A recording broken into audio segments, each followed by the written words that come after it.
On December 13th, 2010, Yanir Bar-Ram sent an email to the US State Department with a startling warning.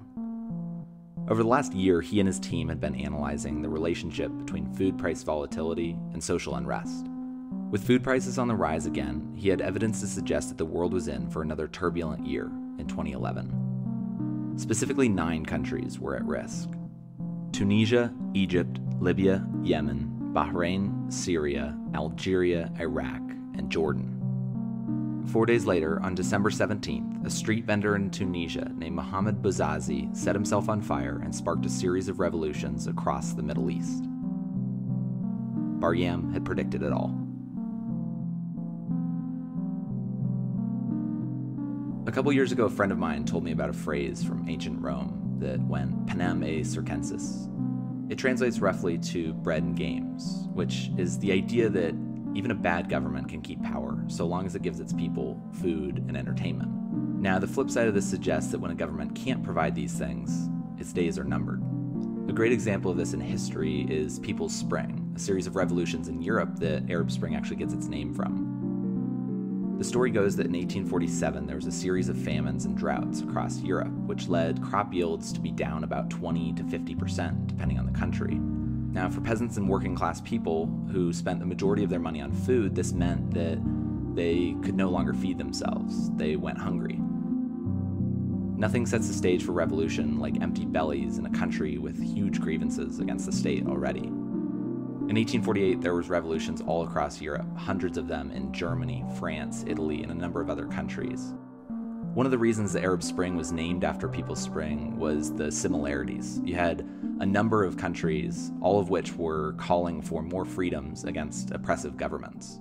But one of the often overlooked similarities in these two revolutions was actually the role that food and climate had to play in this. The difference in the case of Syria, Libya, Tunisia, and some of the other Arab Spring uprisings was that it wasn't the climate in those regions that caused it.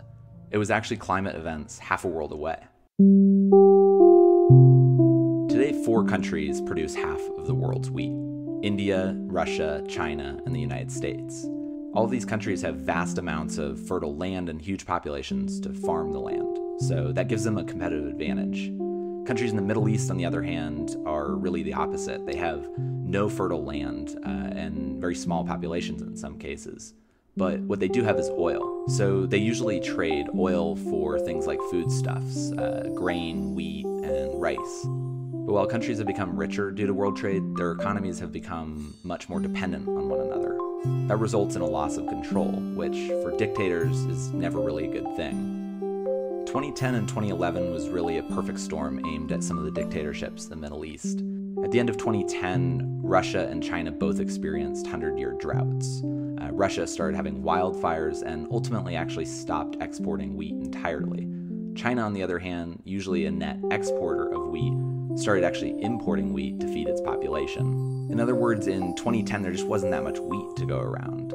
This caused the price of wheat to skyrocket all over the world, but primarily in countries that are net importers of wheat.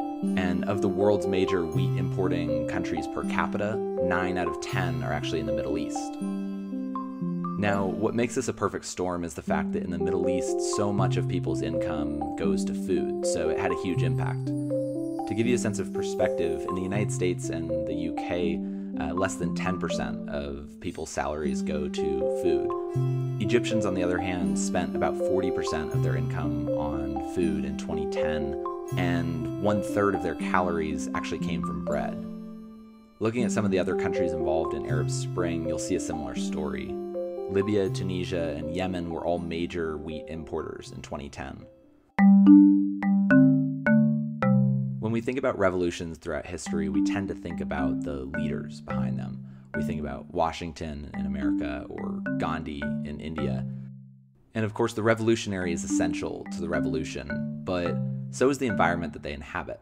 And when that becomes more volatile, we should expect more political instability. As Bar-Ram put it in the paper that he sent to the US State Department, these observations suggest that protests may reflect not only long-standing political failings of governments, but also the sudden desperate straits of vulnerable populations. In other words, when a government fails to provide bread and games, it should prepare for the worst. And considering that the world's climate is becoming more volatile, we should all be prepared for more social unrest.